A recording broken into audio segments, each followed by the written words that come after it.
Com Jesus, irmão. Que o nosso Deus continue nos abençoando. Nós já estamos de pé, vamos ler a Escritura. Atos, capítulo 2 e o versículo 37, irmão. Livro de Atos, capítulo 2 e o versículo 37.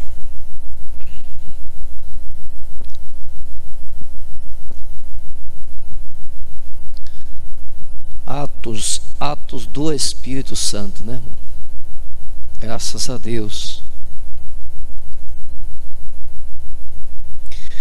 Essa escritura, ela é muito conhecida mesmo, né? Muito conhecida mesmo.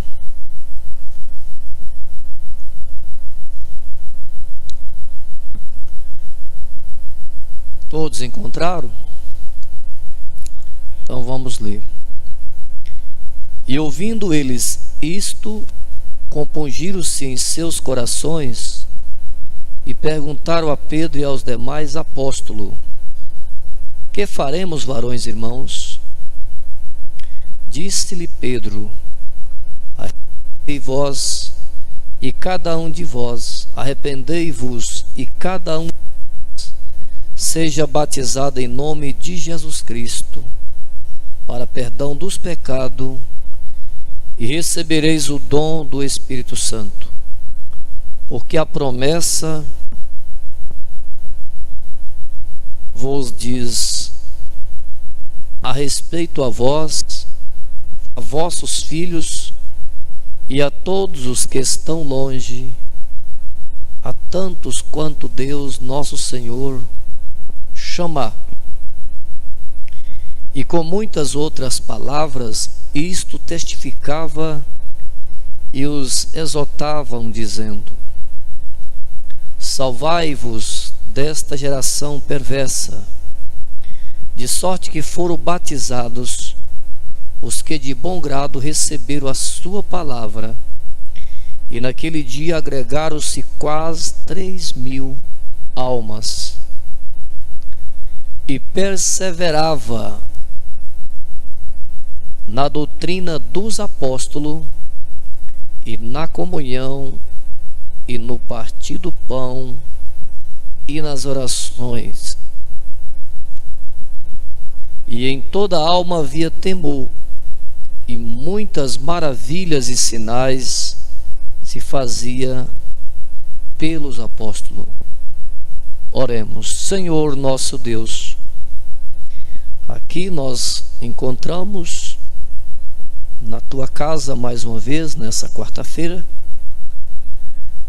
para continuar, Senhor, receber essas bênçãos que o Senhor tem derramado sobre nós aqui nessas reuniões.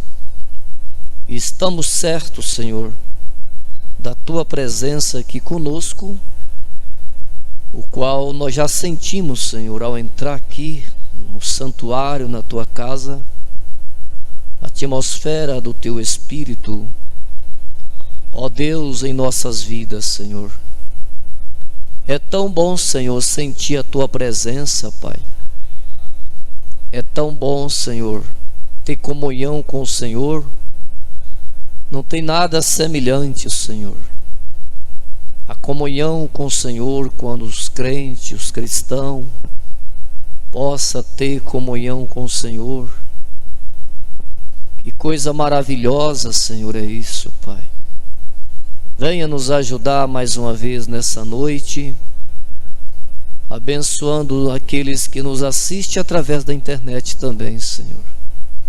Aqueles que não puderam estar aqui, por algum motivo justo, que o Senhor o recompensa, Senhor, as suas vidas, e leva ao efeito desta mensagem, da Tua palavra, desta reunião, a cada um deles nessa noite, Senhor. Aqueles que estão enfermos, que o Senhor cura, Senhor, nessa noite. O Senhor é o curador. Hoje o Senhor diz: tudo quanto em oração pedir, eu farei. Glória a Deus, eu farei. Tudo é possível para aquele que crê, Senhor. Aquele que bate, abre-se. Aquele que pede, recebe. Então é uma promessa do Senhor para nossas vidas, Senhor. E eu creio, Senhor, esta igreja crê nessas promessas, confia nessa palavra, e o Senhor é capaz de cumprir cada promessa, cada palavra que está escrito neste livro. O Senhor é capaz de cumprir cada promessa, Pai. Ó Deus, tome agora nós no Teu domínio, Pai, e fale conosco através da Tua palavra, Pai. Nós o pedimos essas bênçãos no nome do Senhor e Salvador Jesus Cristo, Teu Filho amado. Graças a Deus, amém. Podei-vos assentar, irmãos. Graças a Deus, irmãos. Está chovendo, né? Aqui praticamente choveu a tarde toda. Ainda continua chovendo ainda. E é bom, né? A Bahia, ela só é boa com chuva mesmo, é chovendo. O baiano alegra muito com a chuva. Apesar que nós tem tido pouca chuva aqui na nossa região, mas hoje, graças a Deus, tem chovido aqui para nós, né? Ainda continua chovendo ainda. Talvez alguns irmãos não vieram hoje à igreja por motivo da chuva, mas eu creio que exatamente é quando está chovendo, no tempo de chuva, que a igreja tem que vir, né, irmão, para os cultos, né? Porque a chuva, ela traz vida, ela traz alegria para nós, para a terra, para as plantas. E às vezes quando está chovendo, os crentes não vêm à igreja. Às vezes até ora a Deus: Senhor, manda chuva para minha lavoura, Senhor, para a terra está sedenta, Senhor, por falta de chuva, manda chuva para nós, Senhor. Ah, mas está um calor tão grande, o calor está forte. Senhor, manda chuva para refrescar o tempo. Quando o Senhor manda, fica em casa, não vem para a igreja. Negócio é esse, né, irmão? Desanima com a chuva? É aí que nós devemos vir à casa do Senhor e agradecer ao Senhor pela chuva que está caindo, molhando as plantações e produzindo alimento para nós, refrescando o tempo, né? Fica um tempinho fresco, bom para alimentar, dormir, né, irmão? Trabalhar. Mas o baiano, às vezes, quando forma uma nuvem de chuva, lógico que nem todos, não podemos, né, irmão, dizer que são todos, mas já é o suficiente para eles dizer: hoje eu não vou à igreja. Ó, tá relampeando, tá trovejando, ó, tá formando chuva, eu não vou à igreja hoje não. Como que nós tivéssemos que tomar metrô, ônibus e viajar quilômetro mais quilômetro de distância até o tabernáculo. Mas não, irmãos, as ruas são todas asfaltadas, iluminada, e não tem poeira, não tem lama, quase todos têm carro. Então não é motivo da chuva desanimar os crentes, os cristãos para vir à casa de Deus. A gente tem que entender isso. Né? E vocês observar, a única coisa que não gosta muito de chuva é cabra. Você tentar passar com a cabra, um bode de cabra num rio, ele não vai atravessar o rio. Você puxa a corda e ele escora de lá, escora e se ele passar, ele dá um pulo tão alto que vocês nem imaginam.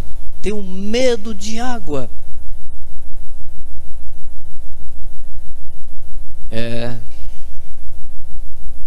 Mas a chuva ela traz vida, ela refresca o tempo. Graças a Deus, né? E é bom vir à casa de Deus e agradecer a Deus pela chuva que está caindo. Dizer obrigado, Senhor Jesus, por essa chuva natural que o Senhor está nos dando aí para fazer com que a minha plantação, a minha lavoura produza frutos, grão, né? Para nos alimentar, pasto para os gado, e melhora muito. Inclusive aqui no sertão baiano, né, a chuva, todo o tempo que a chuva vinha aqui para nós, é bem-vindo, né, irmão? É bem-vindo a chuva aqui no nosso sertão, todo o tempo é bem-vindo. Por isso que nós baianos devemos agradecer a Deus pela chuva que cai e vir à igreja, e vir à casa de Deus. Muito bem, irmãos. Às vezes as pessoas fazem algumas perguntas para a gente a respeito da nossa maneira de crer, nossa forma de crer, da doutrina aqui do tabernáculo. E nós temos a resposta e o respaldo através da palavra de Deus. Não é uso e costume, nós temos base nas Escrituras. E às vezes eles fazem a pergunta: por que vocês batizam as pessoas no nome do Senhor e Salvador Jesus Cristo? Talvez essas pessoas que fazem essas perguntas, eles têm lido as Escrituras que nós lemos aqui, mas têm passado por alto. Ainda não parou um pouquinho e ainda não obteve a revelação do batismo em nome do Senhor Jesus Cristo. Na escritura que nós lemos, Atos capítulo 2, e quero pegar o versículo 37, nós vemos aqui essa escritura onde foi realizado o primeiro batismo apostólico cristão na Bíblia Sagrada, ali em Jerusalém. O primeiro batismo cristão apostólico aconteceu ali em Jerusalém.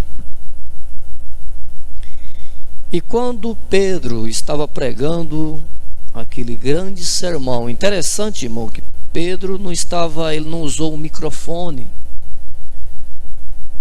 Não. Naquele tempo eles não tinham nem mesmo microfone para usar. mas as Escrituras diz que ele pregou para mais de 3.000 pessoas. E como aquela voz de Pedro foi ouvida por 3.000 pessoas ou mais, o Espírito Santo levava aquela voz aos ouvidos das pessoas e o revelava. E eles sentiram o desejo em seus corações de se arrepender dos seus pecados e ser batizado em nome de Jesus Cristo. E quando Pedro pregou aquele grande sermão ali no dia de Pentecoste, no versículo 37 do capítulo 8 de Atos diz assim: e ouvindo eles isto, as pessoas que estavam ouvindo Pedro compungiram-se em seus corações e perguntaram a Pedro e aos demais apóstolos: que faremos, varões irmãos? Em outras palavras, o que eu devo fazer para mim ser salvo? Por onde eu devo começar a iniciar a fé cristã? No verso 38, Pedro dá a resposta para eles. E disse-lhe Pedro: arrependei-vos e cada um de vós seja batizado em nome de Jesus Cristo. Jesus Cristo é aquele que morreu por você, aquele que pagou o preço por você e te redimiu através da sua morte no Calvário. Jesus Cristo é aquele que é o teu noivo, aquele que vem te buscar.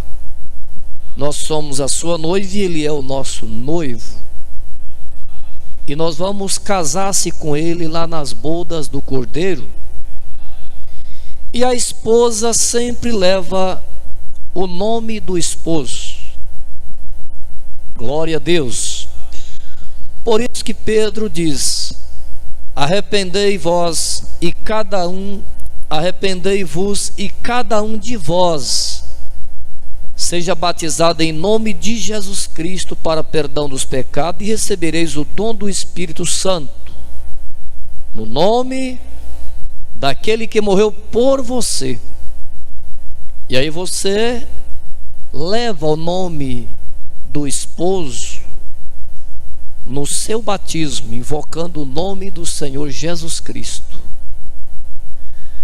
No verso 39, ele diz: porque a promessa vos diz a respeito a vós, a vossos filhos e a todos que estão longe, referindo a nós, 2000 anos atrás, e a tanto quanto Deus nosso Senhor chamar. Então, se Ele te chamou, se Ele me chamou, nós devemos ser batizados em nome do Senhor e Salvador Jesus Cristo. Porque a promessa diz: a tanto quanto Deus nosso Senhor chamar. Esse foi o primeiro batismo cristão que foi realizado pelo apóstolo São Pedro ali em Jerusalém no Pentecoste.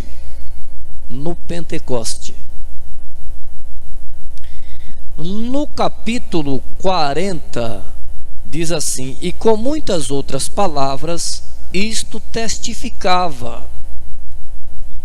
e os exortavam, dizendo: salvai-vos dessa geração perversa. Aqui no versículo 41 relata o número de pessoas que foram batizados em nome do Senhor Jesus Cristo.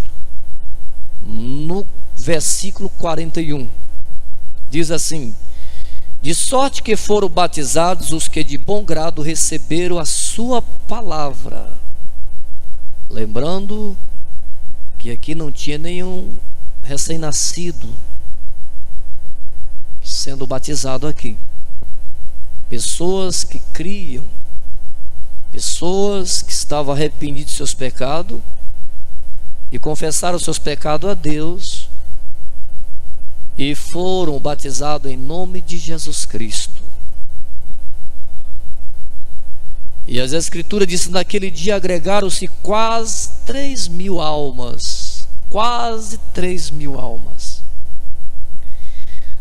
No verso 42 diz: e perseverava na doutrina dos apóstolos. As Escrituras dizem que a igreja está edificada sobre o fundamento dos profetas e dos apóstolos. A igreja primitiva, ela perseverava na doutrina dos apóstolos. E nós somos a continuação da igreja primitiva. O apóstolo São Paulo disse: descer até mesmo o anjo do céu pregando outro evangelho, além do que eu tenho ensinado, seja anátema. A palavra anátema significa fora de comunhão, excomungado, né? E perseverava na doutrina dos apóstolos e na comunhão.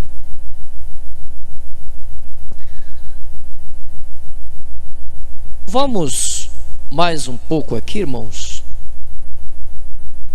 falando sobre o batismo, tirar algumas dúvidas das pessoas também que nos assistem através da internet e que às vezes eles fazem perguntas: por que batizar em nome de Jesus Cristo?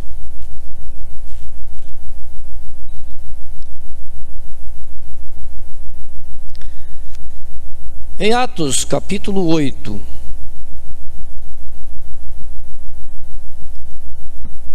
e o versículo 12, irmão, vocês estão me acompanhando? Atos capítulo 2 e o versículo 8. Capítulo 8, versículo 12. Diz assim: mas como cresce em Filipe, que ele pregava acerca do reino de Deus e do nome de Jesus Cristo, se batizava tanto homem como mulher.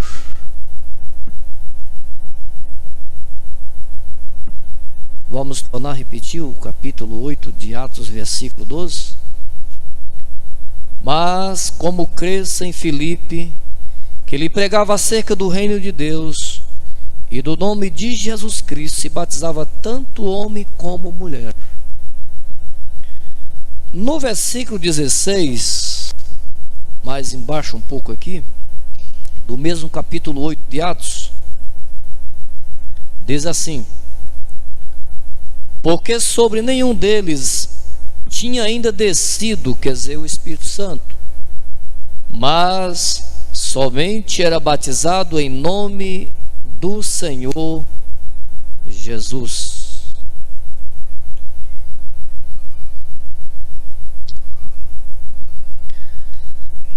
Nós podemos ver também, irmãos,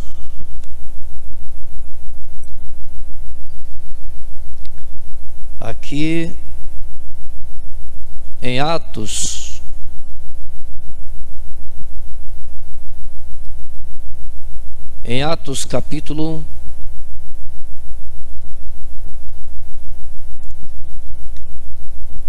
capítulo 10 e o versículo 47.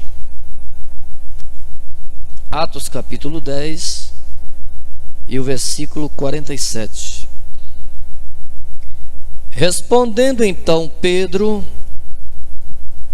pode alguém porventura recusar água para que não seja batizado esses que também receberam como nós o Espírito Santo? E no verso 48 ele diz: e mandou que fosse batizado em nome do Senhor. Então rogaram-lhe que ficasse com ele por alguns dias. Esse é o batismo cristão, apostólico, genuíno e verdadeiro. Você deve ser batizado no nome daquele que morreu por você. As Escrituras diz que todo joelho se doblarão diante do Senhor Jesus e toda boca confessarão que Jesus é o Senhor. Ele é o único Senhor. O único Senhor da nossa vida é Ele.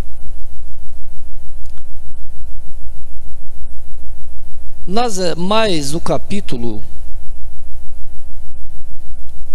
quero pegar o capítulo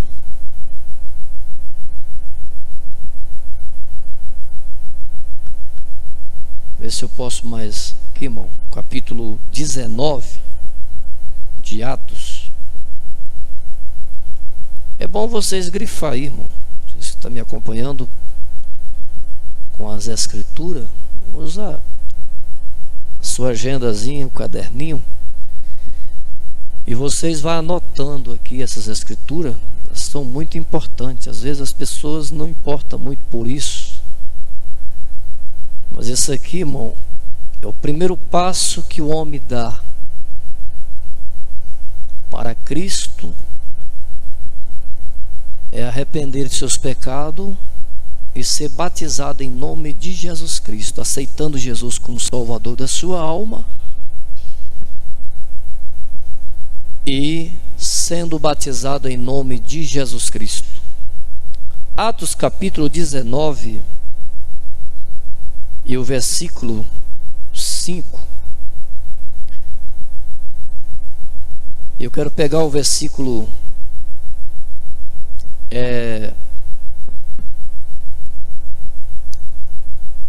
4. Quero ir bem um pouquinho devagarzinho para nós entender melhor a Escritura.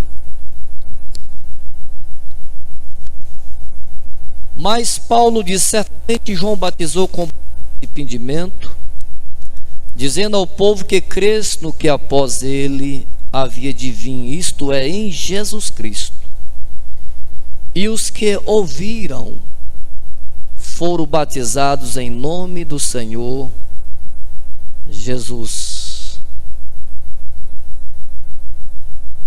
E impondo-lhe Paulo as mãos, veio sobre ele o Espírito Santo, e falava em língua e profetizava. E estes eram a todos uns 12 varões.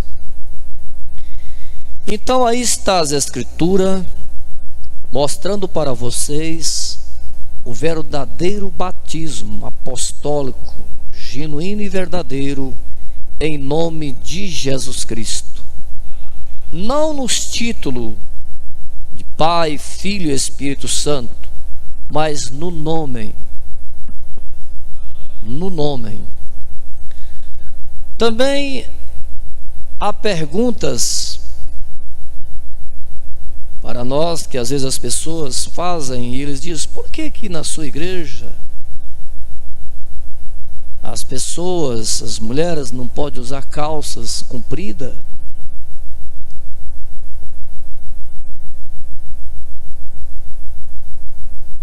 É uso e costume que elas não podem usar? É uma regra da sua igreja? Irmãos, não é. Não é. Nós temos Escritura para isso. A palavra de Deus, ela é verdadeira. As Escrituras diz que os céus podem passar e a terra pode passar.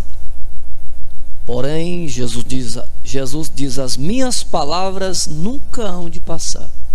Quer dizer, tudo pode passar, porém a palavra nunca hão de passar. Então é melhor você deixar todas as coisas e ficar com a palavra.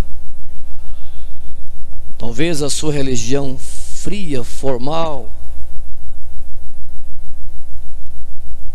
ela passa. Religiões passam, mas a palavra não passa. porque ela, Jesus diz que ela é que vai julgar dos últimos dias. Então nós preferimos ficar com a palavra de Deus. Assim nós estaremos mais seguros se nós o fizer como está escrito na palavra de Deus. Falando sobre as vestes, que às vezes algumas perguntas que eles fazem para a gente: por que na sua igreja as mulheres são proibidas a usar calça comprida? Será que eles não lêem as Escrituras? Será que ele não lê as Escrituras, ou lê ou faz com que não entendeu, ou ignora as Escrituras, ou não interessa obedecer a palavra como está escrito?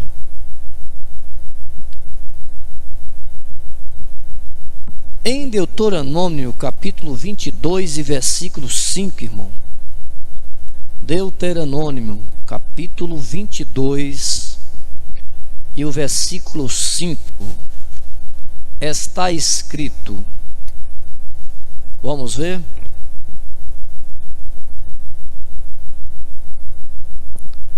Vamos ler as Escrituras. Deuteronômio capítulo 22 e o versículo 5.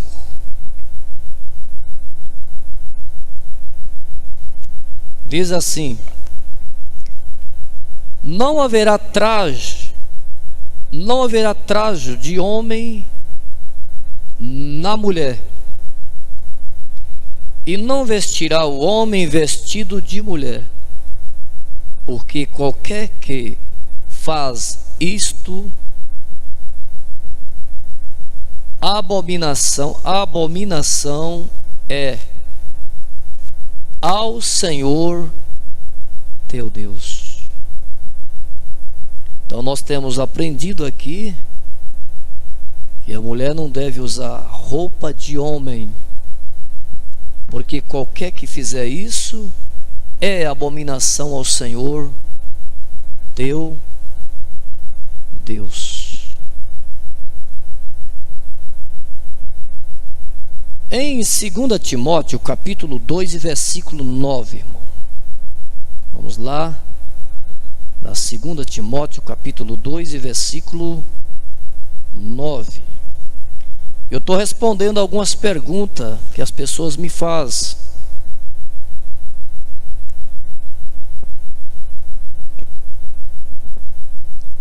Segunda Timóteo capítulo 2 e versículo 9.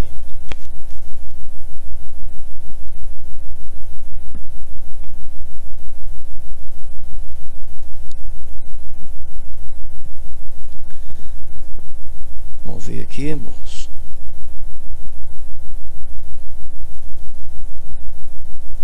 Nós vamos encontrar aqui.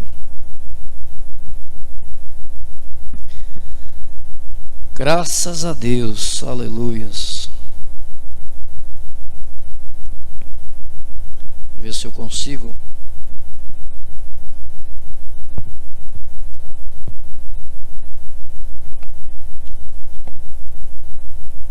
Segunda Timóteo capítulo 2, versículo 9. Estou indo mais lento assim para nós encontrar melhor, né? Nós prestar mais atenção.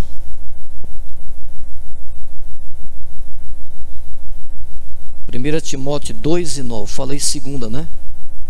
É 1 Timóteo 2 e 9. Está aqui.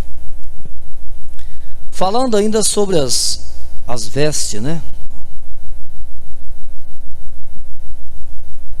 Diz assim, irmão, que do mesmo modo as mulheres se ataviem em traje honesto.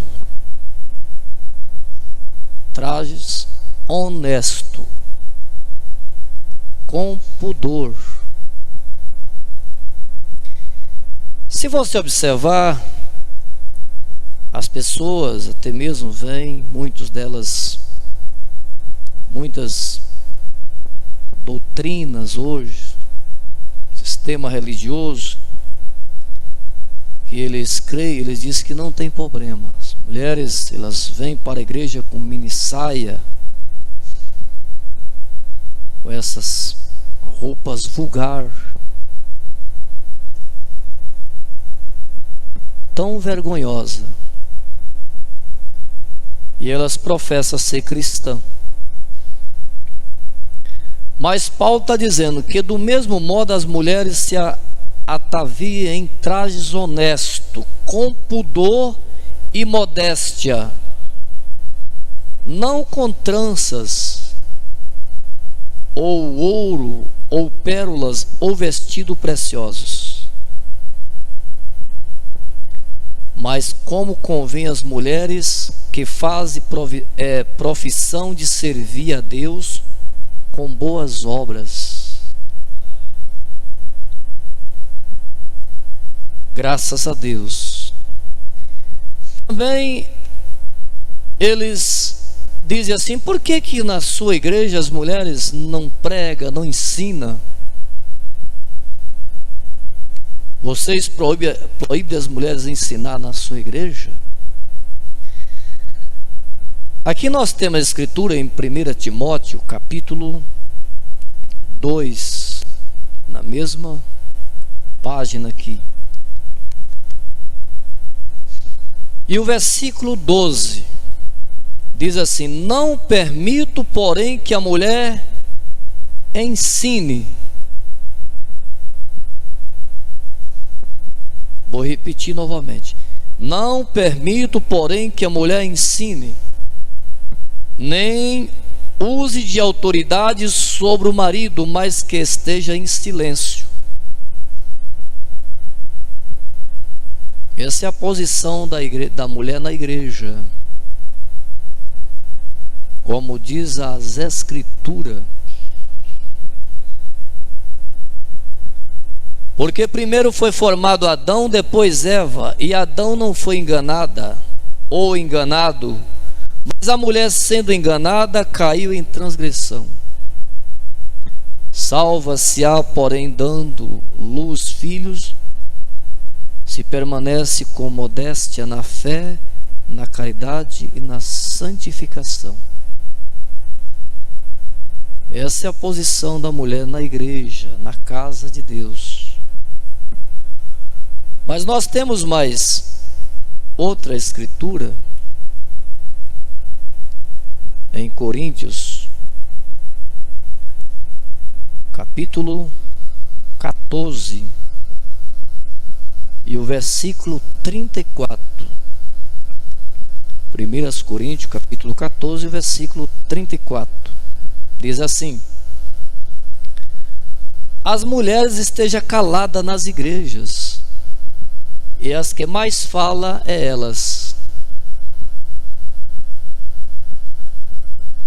Porque lhe não é permitido falar, mas estejam sujeitas, como também ordena a lei. Se querem aprender alguma coisa, interroguem em casa seus próprios maridos, porque é indecente que as mulheres falem na igreja, ou falem na igreja. Isso aqui não é uso e costume, isso é uma ordenança. O apóstolo São Paulo,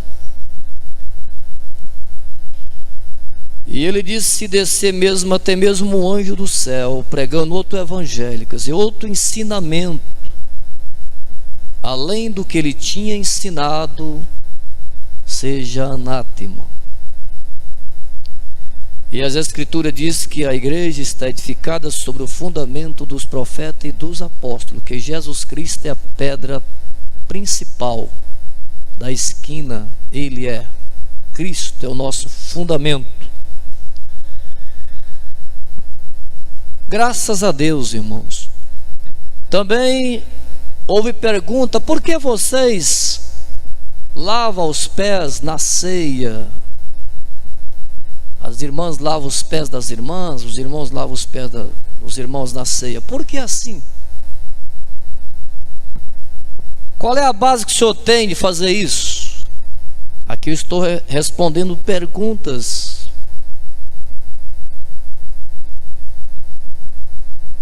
Tanto para os que estão aqui, aqueles que nos assistem através da internet, e vão ouvir esses vídeos. E nós vamos abrir a nossa Bíblia em São João capítulo 13. E o versículo 13. São João capítulo 13 e versículo 13.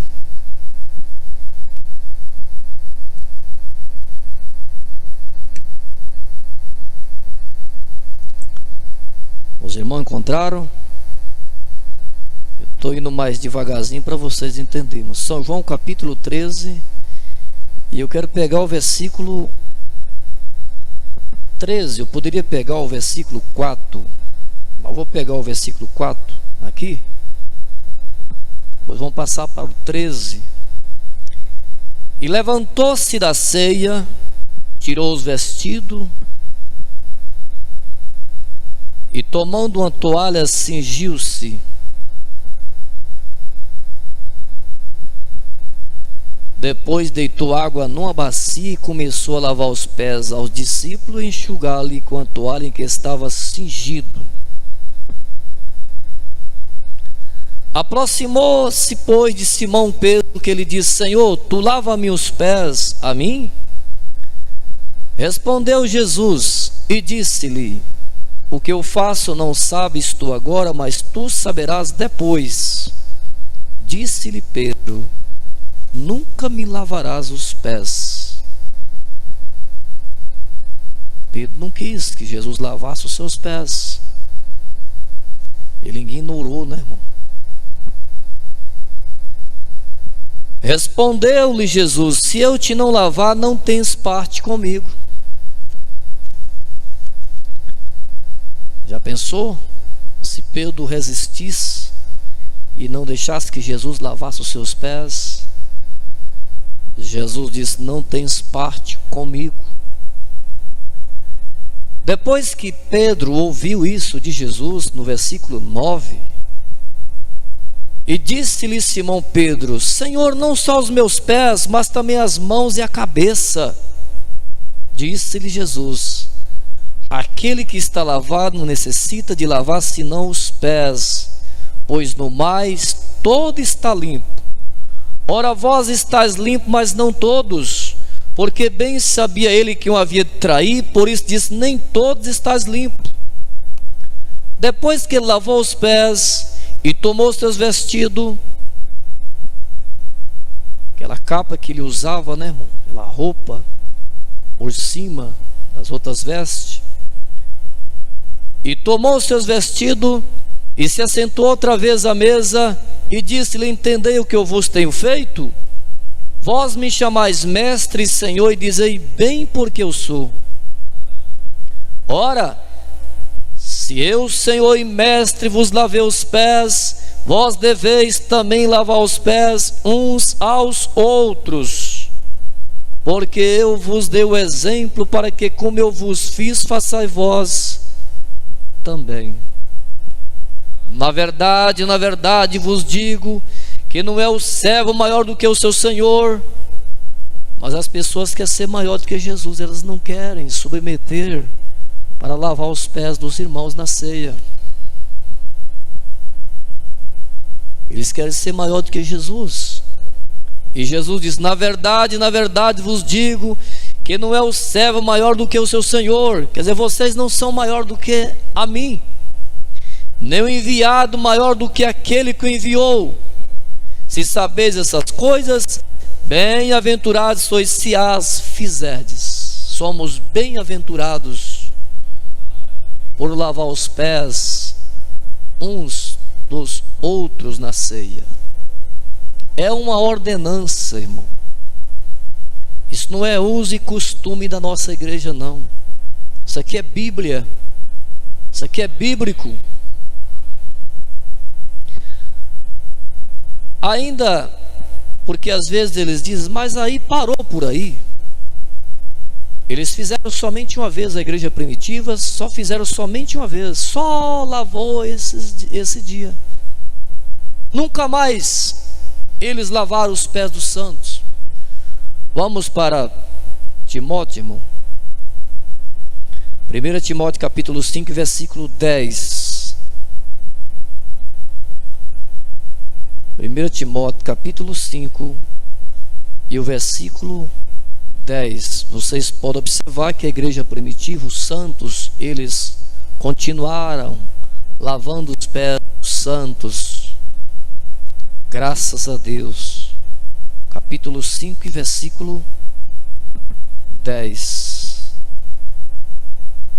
Diz assim: tendo testemunho de boas obras, se criou os seus filhos, se exercitou hospitalidade, se lavou os pés aos santos.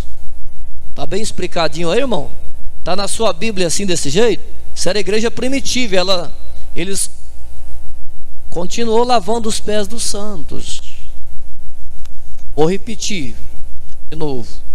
1 Timóteo capítulo 5, versículo 10. Sim, falando dos santos primitivos.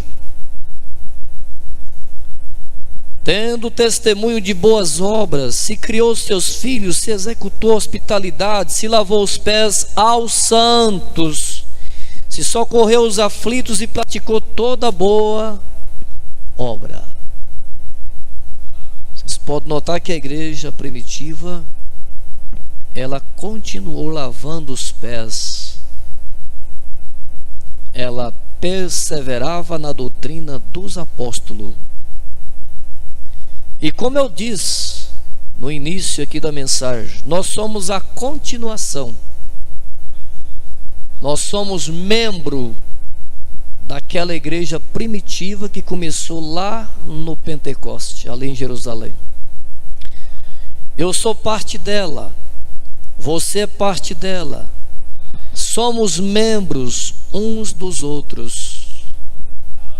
Por isso que não parou somente lá com os cristãos primitivos, com os apóstolos. Essa mesma palavra, ela continuou de era a era, e nós cremos nesta mensagem e pregamos a mesma mensagem, os mesmos ensinamentos que os apóstolos pregaram e ensinaram. Glória a Deus. Porque lembrando que Deus, através do Espírito Santo, através de uma mensagem profética, de um profeta que Ele tem nos enviado, Ele restaurou, Ele trouxe de volta a mesma doutrina apostólica para nós hoje aqui, nessa última era de Laodiceia. E estamos gratos a Deus, agradecidos a Deus por esta restauração de todas as coisas, restauração da palavra, restauração do batismo em nome de Jesus Cristo, restauração da ceia com pão asmo, lava-pés, restauração de todas as coisas. Veja como Deus, Ele teve misericórdia de nós, irmãos. E nós somos a continuação da igreja de Cristo aqui na terra. Graças a Deus. Nesta mensagem, Atos do Espírito Santo, no parágrafo. Mas antes de eu ler esse parágrafo, eu quero voltar aqui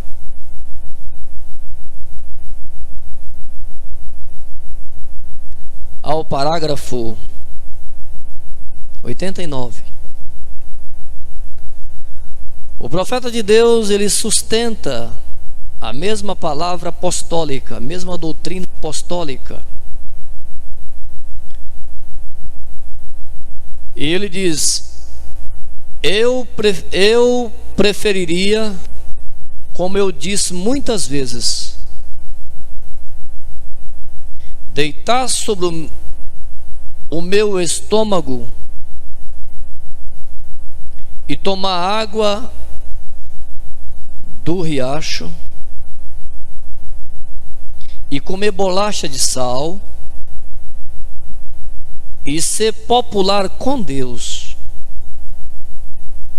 e ser servo de Deus, do que ter o melhor que há, que este mundo dá. Se eu tivesse que comprometer a minha fé no Senhor Jesus Cristo e na sua Bíblia. Então o profeta diz que ele preferiria, colocar no seu estômago água do riacho e comer bolacha de sal e não se comprometer com a palavra de Deus. Ele diz: eu creio que esta é a infalível palavra de Deus e que cada palavra dela está correta. Sim, Senhor. Os céus e a terra passarão, disse Jesus, mas minhas palavras nunca hão de passar. Fique com a palavra, irmão. Parágrafo 115.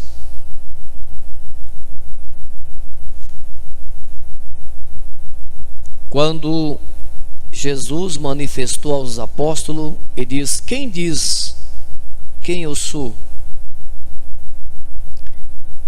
E uns diziam que era Elias, Moisés ou um dos profetas. E Jesus direcionou a palavra a Pedro e diz: e vós, quem diz quem eu sou? E no parágrafo 15 ele diz, quando Pedro diz: tu és o Cristo, filho do Deus vivo. E Jesus diz: bendito és tu, Simão Barjonas, pois não te revelou a carne e nem o sangue. Você nunca tomou alguma teologia humana sobre isto.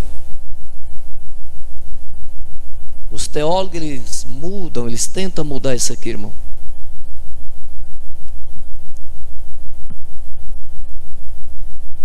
Eles fazem uma lavagem cerebral na mente do homem. Os crentes evangélicos, vamos dizer aí, e eles não creem nessas verdades. Aí o profeta diz: você nunca tomou alguma teologia humana sobre isto? Você nunca aprendeu isto em algum seminário? Jesus falando para Pedro: mas meu Pai que está no céu tu revelou. Graças a Deus que Deus nos revelou essa mensagem, essas verdades. Aqui não foi ali em quatro paredes, ali no seminário. Não precisamos de teologia para entender a Bíblia. Para interpretar a Bíblia, ela já está interpretada. É o Espírito Santo que interpreta a Bíblia para nós, como foi para os apóstolos. Glória a Deus.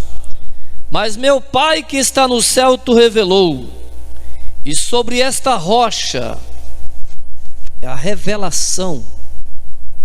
Aleluia. Aí o profeta fala: que rocha?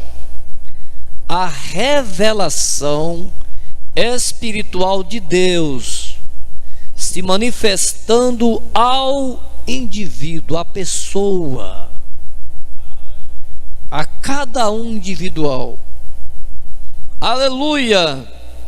Sobre esta rocha edificarei a minha igreja, e as portas do inferno não prevalecerão contra ela, porque ela é a igreja do Deus vivo. Ela é a igreja invencível.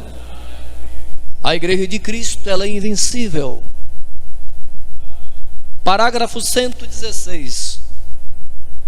Quando um homem é verdadeiramente nascido do Espírito de Deus, do topo da sua cabeça até o fim da unha de seus pés, ele é mudado através do poder da ressurreição do Senhor Jesus Cristo. A sua vida é mudada, é transformada, ele recebe o novo nascimento. Ele é revelado a palavra, ele crê em toda a palavra. E suas próprias ideias egoístas desaparecerá, porque ele recebeu o novo nascimento. Ele recebeu o Espírito Santo, não simplesmente um espírito religioso, mas ele recebeu o Espírito de Cristo, e o Espírito de Cristo guiará ele a toda a verdade, a toda a palavra de Deus. E eles creem em cada palavra de Deus, como os apóstolos creram. E Deus tem controle completo daquele homem. O Espírito Santo controla aquele homem, aquela mulher, e o guia aquele homem, aquela mulher para a palavra.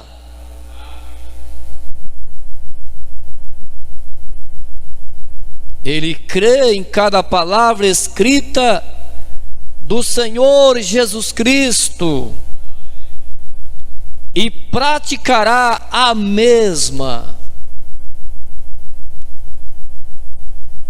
Parágrafo 117. Sobre esta rocha edificarei a minha igreja, e as portas do inferno não prevalecerão contra ela. Certo que Satanás levantará contra a noiva do Senhor Jesus Cristo, mas ele não consegue vencer, porque a noiva de Cristo é um exército invencível. A sua fé está edificada sobre Cristo, sobre a palavra de Deus. Amém? Isso te faz sentir religioso, não faz? Claro que sim. Essa é a pedra que nenhum dos edificadores, em outras palavras, entendeu. Cristo é a principal pedra da esquina e foi rejeitado pelos edificadores. Nem mesmo a salvação em nenhum outro nome, nem mesmo a salvação em nenhum outro nome, a não ser o nome do Senhor Jesus Cristo. É nesse nome que você deve ser batizado. Se você ainda não foi batizado em nome de Jesus Cristo, peça o seu batismo em nome do Senhor e Salvador Jesus Cristo. Este é o único batismo verdadeiro, no nome daquele que morreu por você, daquele que salvou a sua alma, daquele que derramou o seu sangue para te redimir, te resgatar. Vê? E a Bíblia diz que eles perceberam que eram ignorantes e iletrados, aqueles fariseus, doutores da lei, aquelas pessoas que ouviram os apóstolos pregar, eles perceberam que eles eram ignorantes e iletrados. Aqueles apóstolos, eles eram iletrados, ignorante para o mundo, mas ali estava a eleição de Deus naqueles homens, ali estava o Espírito Santo naqueles homens, como uma chama de fogo em seus corações que incendiou a sua alma, e eles saíam pelas ruas, pelas praças, pregando a mensagem do Senhor Jesus, anunciando o Senhor Jesus Cristo, curando os enfermos e operando todo tipo de maravilhas. E eles nem sequer amaram as suas vidas, mas entregaram a sua própria vida pelo amor do Evangelho, da palavra de Jesus Cristo. E aqueles homens, eles perceberam que eles eram ignorantes e iletrados. De sorte, ou no parágrafo 119, de que escola eles vieram? Talvez eles poderiam pensar: de que escola? De que escola eles vieram? Eles fizeram teologia? Eles fizeram algum curso? Eles frequentou o seminário? Não. Eles eram pescadores de peixe, lavrador, curtidor de couro. Eles eram homem iletrado, ignorante na visão dos homens estudiosos do seu tempo. De que escola eles vieram? Um grupo de ignorantes veio dali, eles pensavam. Bem, e este grupo de iletrados e incultos, bem, os homens nem mesmo sabiam o seu abecedário, mas eles eram cheios do Espírito Santo. Eles eram a eleição de Deus. Eles estavam com uma tocha acesa em seus corações através do Espírito Santo, quando recebeu ali no dia de Pentecoste, para começar a obra, a igreja, que começou ali em Jerusalém no Pentecoste. Começou por homens dessa qualidade, iletrados, analfabetos. Vê, irmãos? Ora, veja o linguajar que estão usando. Aí eles notavam, olhavam, veja o linguajar que eles estão usando. Lábios, boca pesada no falar, pronunciar. Para o mundo ele era um matuto, eles eram um matuto, discriminado por não ter sido educado numa escola de teologia, no seminário.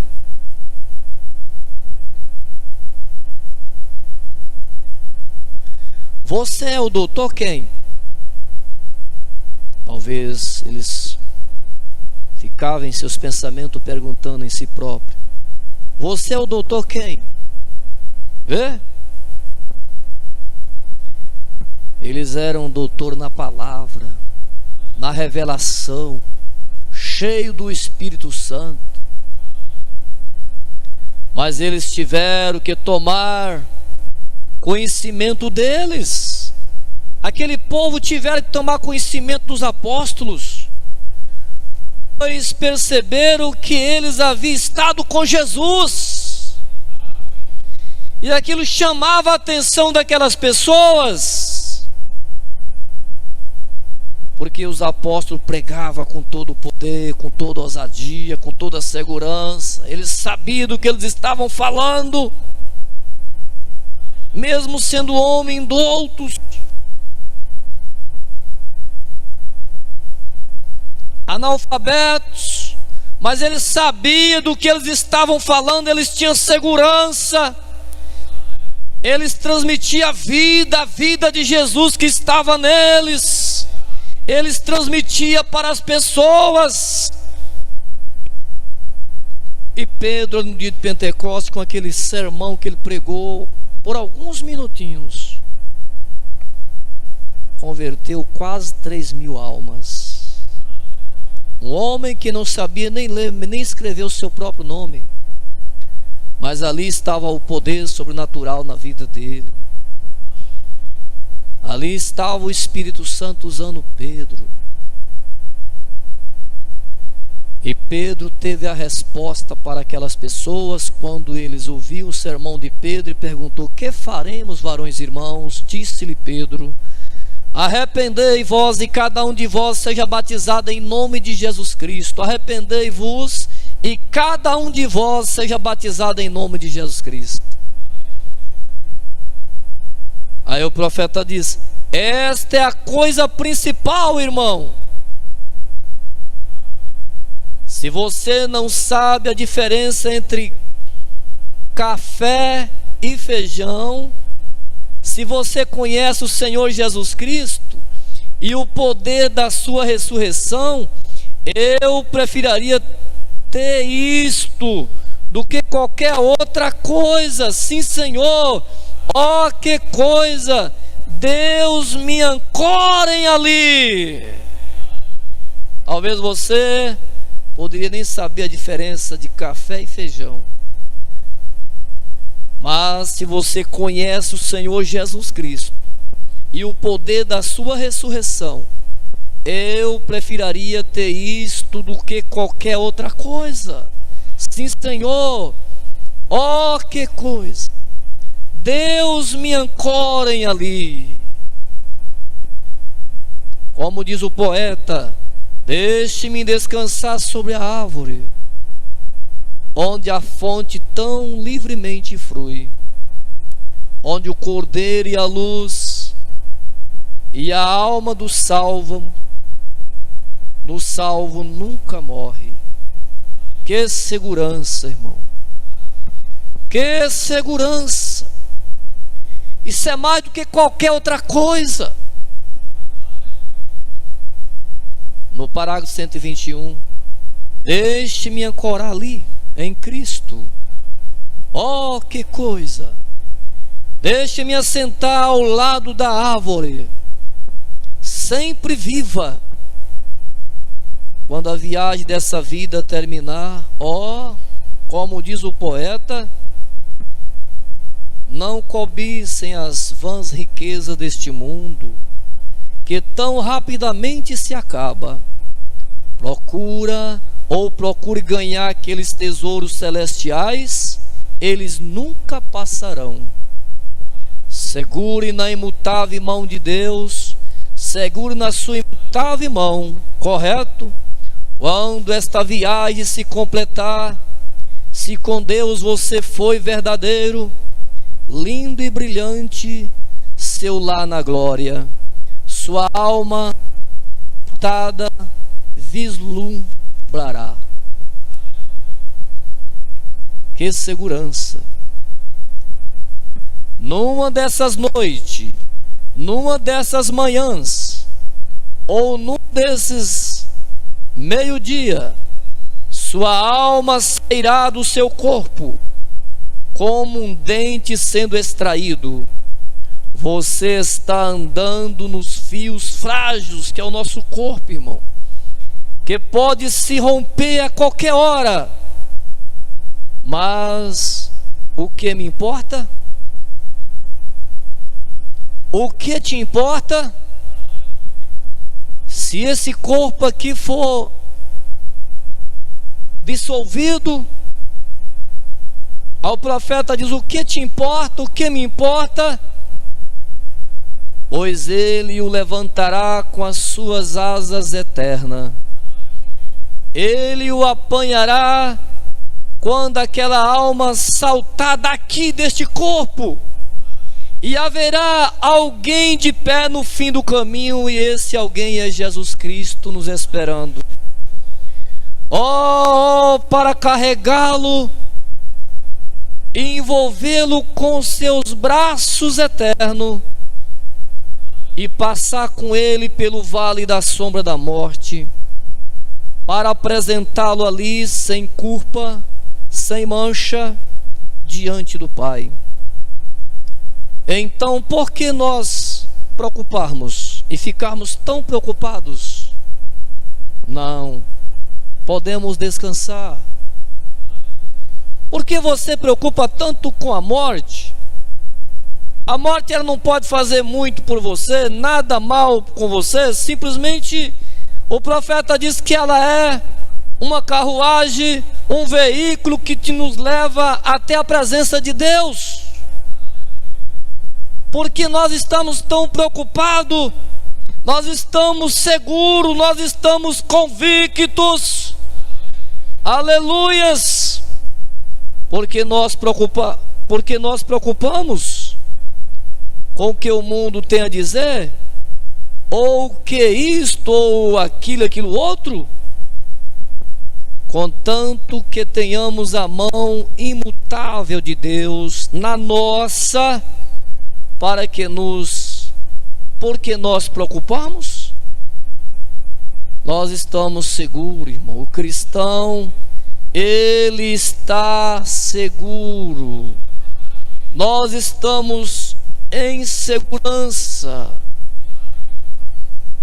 Como ele é bom, como ele é maravilhoso, irmão. Ele salvou a nossa alma, ele nos escolheu antes da fundação do mundo. Você é dele e ele é seu. Graças a Deus, tem bênção maior do que essa de ser salvo, tem milagre maior do que esse, ser salvo. Ele salvou a nossa alma, e nós somos salvos através da graça. Ele te salvou antes da fundação do mundo para crer nessas verdades.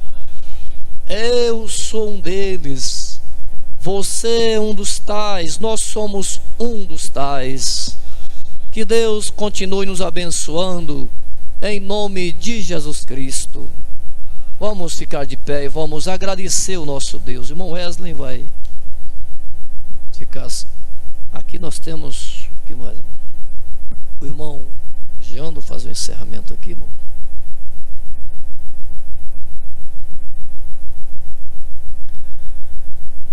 Graças a Deus, irmãos. Aleluia. Nisso nós estamos firmados, irmãos, na palavra de Deus. Nossa boa noite aos irmãos em conexão conosco. Aqui nós temos a irmã Nicéia lá em Guanambi, pastor Francisco Pereira e sua família em Jacaraci, o irmão Osvaldo e sua família lá em Maracás, também a irmã Naara lá em Jacaraci, irmão Denilson e sua família em Licínio de Almeida, irmão Fred e família em Bom Jesus da Lapa, irmão Pedro e irmão Alíria lá em Guanambi, e o irmão Isaac em Brejinho das Ametista. Deus vos abençoe em nome de Jesus. Irmão Geandro, fazer a oração. Vamos nos colocar de pé, irmãos, e vamos agradecer a Ele.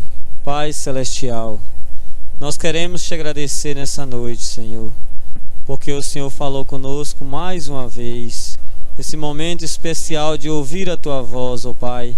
Cada vez que nós vimos aqui, nós ouvimos a Tua voz e nós saímos daqui mais cheio de Ti, ó Deus. Tantas verdades que nós ouvimos nessa noite, Senhor, a forma de nós crermos, ó Pai, ó Deus amado, e nós vai levando este evangelho, ó Pai, porque o Senhor está à frente, ó Deus, e nós colocamos o Senhor em primeiro lugar em nossas vidas. Nós cremos nessas verdades, Senhor. O Senhor nos enviou um profeta para nos mostrar essas verdades, ó Deus. Muito obrigado, ó Pai, obrigado pela nossa salvação que o Senhor nos deu, ó Deus, pela vida eterna, Senhor, e por essas verdades que nós ouvimos nessa noite, ó Deus. Continue nos abençoando, abençoando o nosso pastor Bem-vindo, seu ministério, sua família, Senhor, a cada um de nós, ó Deus, e leva cada um de nós para os nossos lares, agora abençoado, guardado pelo poder do Teu Espírito Santo, ó Deus. Acampa anjos ao nosso redor, Senhor, abençoando também aqueles que nos ouviram pela internet, Senhor Deus. Nós cremos que o Senhor estará aqui para nos ajudar. Em nome do Senhor Jesus Cristo, nós te agradecemos. Amém, Senhor Deus. Amém. Cumprimente um ao outro e diga: Deus abençoe, e até a próxima reunião, se o Senhor nos permitir.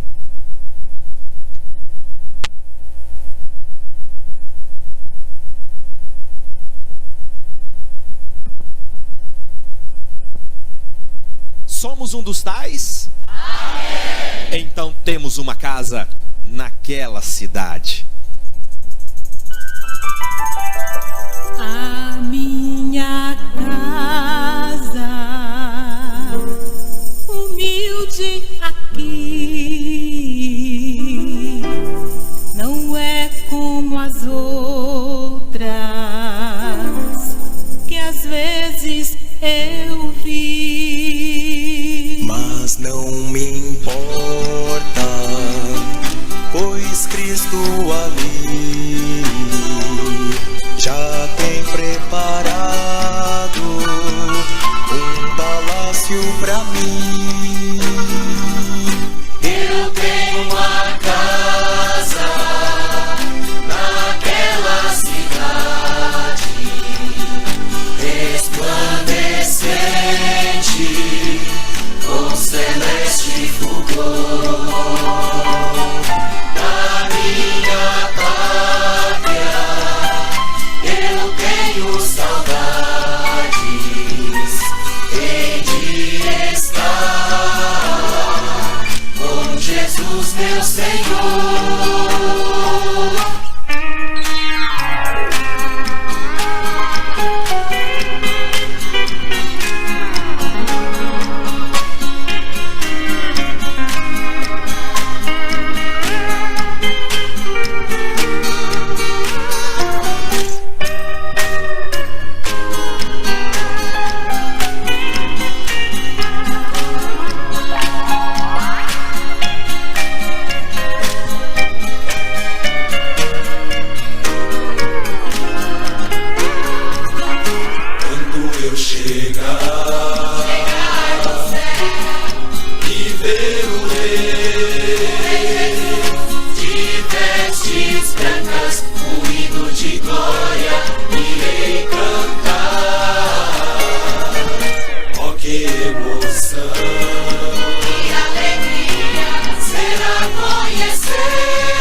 Descuidoso pra buscar o dom de Deus, dom que te fará ditoso, dar-te a visões do céu. E Jesus maravilhoso, proclamando aos outros, vai, poderás então dizer: sou um dos tais. Um dos tais.